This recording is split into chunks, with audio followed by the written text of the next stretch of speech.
बिस्मिल्लाहिर्रहमानिर्रहीम। नाज़रीन किराम अस्सलामु अलैकुम वरहमतुल्लाहि वबरकातुह।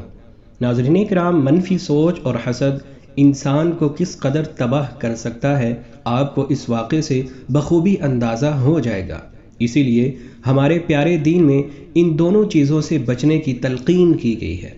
आज की इस वीडियो में हम जो क़िस्सा बयान कर रहे हैं वो बनी इसराइल की दो बूढ़ी औरतों का क़िस्सा है, जिनमें से एक को मुस्बत सोच पर इनाम जबकि दूसरी को मनफी सोच पर सज़ा मिली। इब्ने जोज़ी रहमतुल्लाह अलैह फरमाते हैं कि एक हदीस में आया है कि बनी इसराइल में अजीबो गरीब वाक़यात पेश आए हैं। उनके वाक़यात बयान किया करो जिनसे कोई ना कोई इबरत हासिल होगी। देखो, मैं तुम्हें दो बूढ़ी औरतों का वाक़या सुनाता हूँ। बनी इसराइल में एक शख्स अपनी बीवी को बहुत महबूब रखता था। उसकी वालदा निहायत नेक बख्त बूढ़ी औरत थी। इधर उसकी बीवी की वालदा भी बूढ़ी थी मगर थी बड़ी चीखल। इत्तेफाक से उन दोनों मियाँ बीवी की माएँ दोनों बूढ़ी औरतें नबीना थीं। उसकी बीवी की माँ अपनी आदत के मुताबिक अपनी बेटी यानी उस शख्स की बीवी को बहकाती और उकसाती रहती थी, जिससे आए दिन सास बहू में सख्त झगड़ा रहता था। आखिर ये शख्स तंग आकर अपनी ज़ईफ़ व नातवा वालदा को हमरा लेकर निकल खड़ा हुआ और एक लकोदक बेआबो गयाह जंगल में छोड़ आया, जिससे उसका मकसद ये था कि वो बेआबो दाना यहाँ पड़ी रह कर मर जाएगी और जंगल के दरिंदे उसको फाड़ डालेंगे। चुनाचे जब वो शख्स अपनी इस साबिरा और ज़ईफ़ माँ को इस कसम पुरसी की हालत में छोड़कर चला आया तो उसकी वालदा को जंगल के दरिंदों ने आ घेरा। तो अल्लाह की जानिब से एक फरिश्ते ने उसके पास आकर दरियाफ्त किया, बड़ी भी ये जो आवाज़ें आ रही हैं कैसी हैं? ज़ाइफ़ा ने कहा, बहुत अच्छी आवाज़ें हैं, ऊँट गाय बकरियां बोल रही हैं। ये सुनकर फरिश्ते ने कहा, बेहतर है, इंशाअल्लाह ऐसा ही होगा।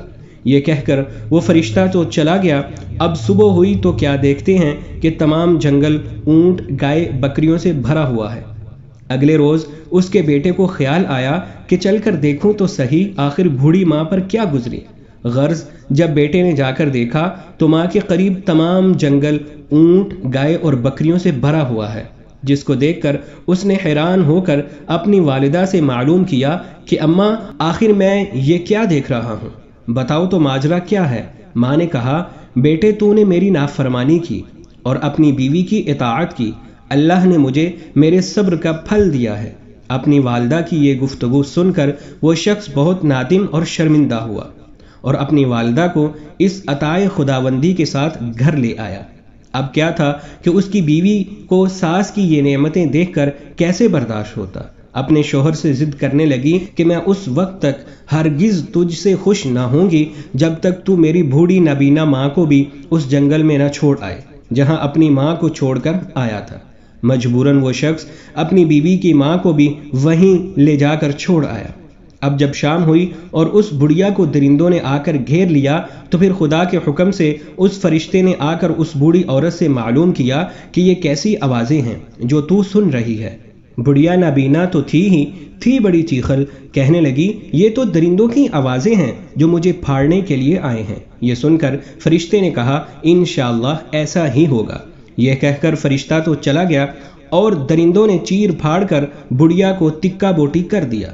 जब सुबह हुई तो उस शख्स की बीवी ने फिर अपने शोहर से तकाजा शुरू किया कि तू जाकर देख मेरी माँ पर क्या गुजरी और उसने क्या कुछ जमा किया, क्योंकि उस औरत का ख्याल था कि शोहर की माँ की तरह मेरी माँ ने भी इसी तरह मवेशी जमा कर रखे होंगे। मगर जब उस शख्स ने वहाँ जाकर देखा तो कैसे मवेशी, बुढ़िया से तो जंगल क्या जहां भी खाली हो चुका था, उसका कहीं निशान भी ना पाया, क्योंकि उसका तो रात ही को काम तमाम हो चुका था। जहां तहां टूटी फूटी हड्डियों के सिवा कुछ भी ना पाया, जो जमा करके उसने अपनी बीवी के सामने लाकर रख दी।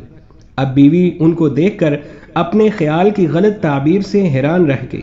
आखिरकार वो भी इस गम में घुल कर खुद भी मर गई। नाज़रीन किराम, हसद और बुग़्ज़ का यही नतीजा होता है। इसलिए हमारे प्यारे दीन में इस बीमारी से मना किया गया है। लिहाजा हमें हसद से, बुग़्ज़ से, इनाद से और इसी तरह मनफी सोच से बच कर रहना चाहिए। अल्लाह रब्बुल इज़्ज़त से दुआ है कि अल्लाह पाक हम सब को खुश व खुरम रखे। اپنی دعاؤں میں یاد رکھیے گا. آپ سے پھر اگلی ویڈیو میں ملاقات ہوگی. تب تک کے لیے ہمیں اجازت دیجیے. اللہ حافظ.